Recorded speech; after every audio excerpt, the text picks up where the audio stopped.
contoh kita ialah selebriti, ya, sehingga ulama, tokoh-tokoh agama pun ada yang memilih untuk menjadi selebriti supaya dakwah mereka sampai. Ini keadaan yang berlaku. Maknanya orang alim, tapi ulama tidak begitu. Ulama tidak gila populariti dan publicity. Sebab tu akhir zaman ni orang tak kenal ulama. Bila tokoh seseorang tuan guru masuk dalam Facebook, tak ramai yang tengok. Tapi bila artis masuk dalam Facebook, dalam YouTube, berjuta, beribu, beratus ribu, berjuta yang tengok. Itu keadaan dia pada waktu Nabi sebut dunia. Itulah yang berlaku sekarang. Wala yustahya minal halim, dan orang yang penyantun sudah tidak disegani lagi. La wala yustahya, yastahi, yastahi asalnya fi'il mudhari' mabni dan majhul. Yastahi ini segan, istihya perasaan segan, perasaan malu. Mana datang mana wujudnya perkataan istihya dalam Al-Quran? Ada. Ya, dalam ketika Allah SWT menceritakan kisah Nabi Musa, ya, dengan anak-anak Nabi Syuaib alaihissalam di Madian, ya, dalam surah Al-Qasas, Allah Ta'ala menggunakan istihya. Kata istihya ni segan, malu.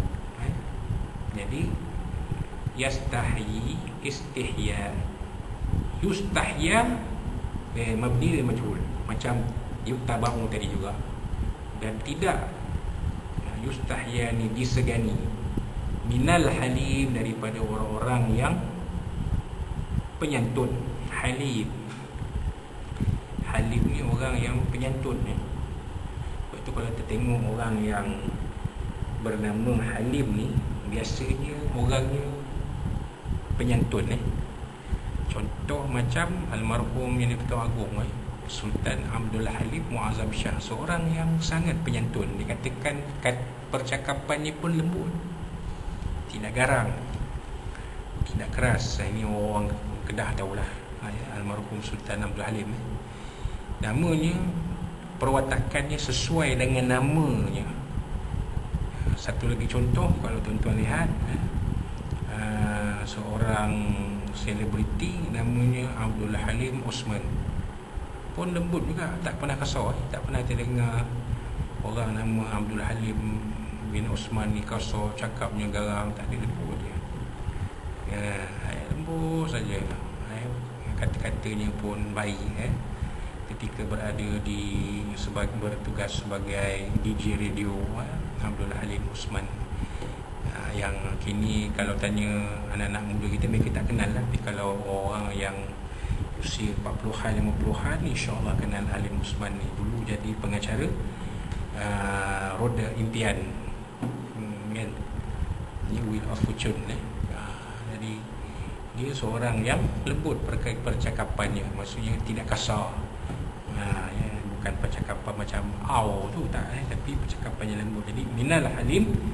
Jadi Nabi sebut pada waktu itu orang yang penyantunnya sudah tidak disegani lagi, sudah tidak diperdulikan.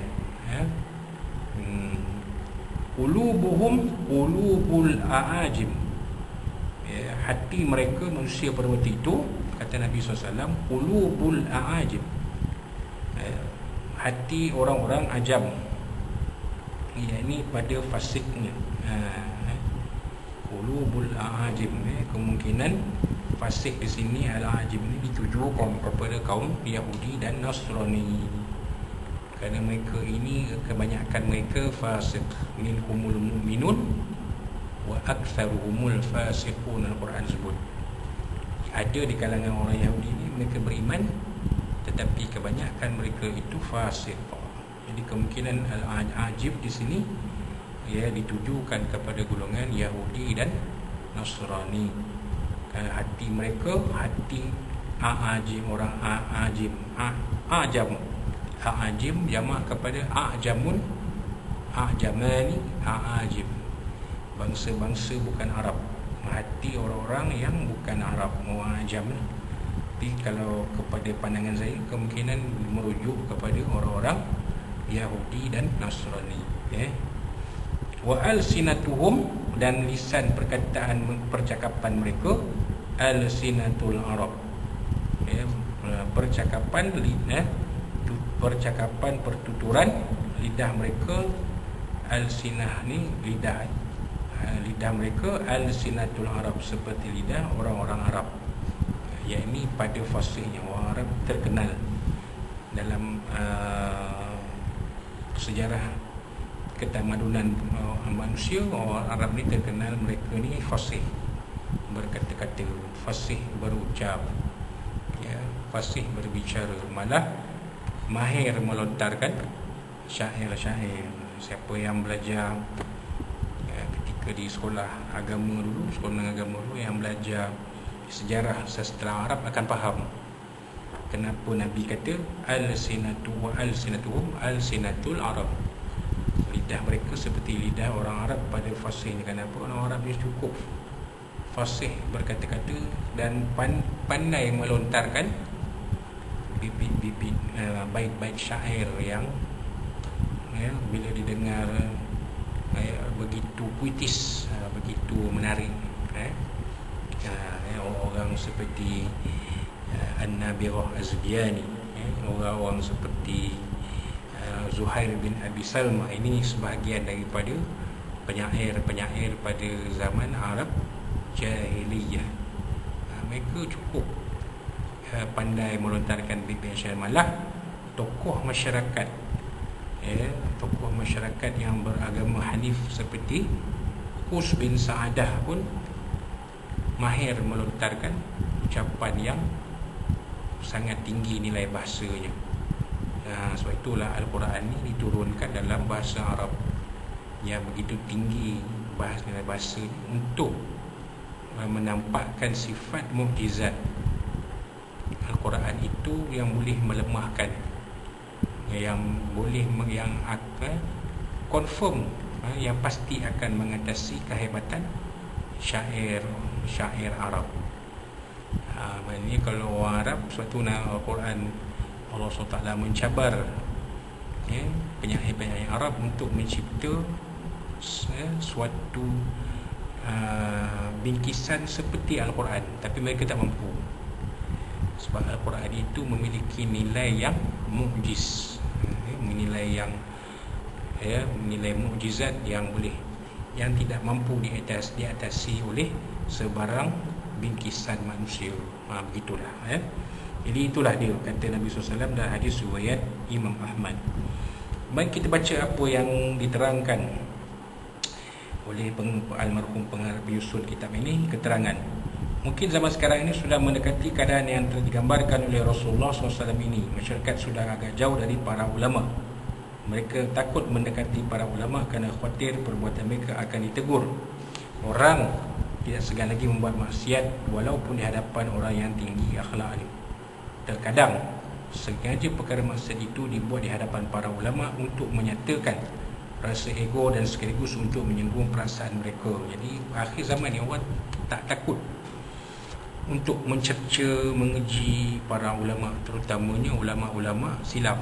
Jadi ini berlaku. Mereka mengkritik, mereka mengeji, mereka mengutuk, mereka mencerca. Malah ada yang mengatakan tak payah ikut ulama, lebih baik ikut Nabi dari ulama. Tapi mereka lupa Nabi SAW pernah bersabda, al-ulama'u warathatul anbiya. Ulama itu pewaris Nabi. Jadi kalau kita tak ikut ulama, nak ikut siapa lagi? Yang mewarisi ajaran Nabi SAW. Tapi mereka tergamak untuk mencerca, mengeji ulama. Jadi tidak ada lagi sebarang kebaikan yang ada pada para ulama di mata mereka. Jadi mereka mengaji dan mencerca para ulama semua maunya, dengan pelbagai gelaran, pelbagai persepsi yang negatif. Dan tidak sedikit manusia yang terpengaruh dengan mereka ini. di akhir-akhir sekali manusia tidak segan untuk melakukan